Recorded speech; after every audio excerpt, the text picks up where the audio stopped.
Hello అండి, ఇదిగో మా ఇంట్లో ఇవాళ మా అమ్మగారు చక్రాలు చేస్తుందండి. మీకు ప్రాసెస్ చెప్తుంది, వినండి ఒకసారి. చెప్పు. గ్లాసు శనగపిండి, ఒక గ్లాసు, 3 గ్లాసులు బియ్యం పిండి మొత్తం కలుపుకోవాలి ఒక ప్లేట్లో. దాంట్లో కొంచెం వాము, తగినంత ఉప్పు, తగినంత కారం వేసి పిండి మొత్తం కలుపుకొని ఇలా గిద్దల్లో ఉంటాయి, గిద్దల్లో పెట్టుకొని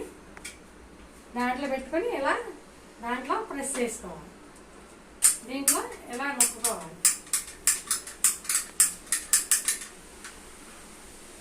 అది పెద్ద గిద్ద, పెద్దదైతే ఒకటే, మొత్తం పెద్ద కళాయి అయితే మొత్తం కలిపి ఒకటే పట్టుద్ది.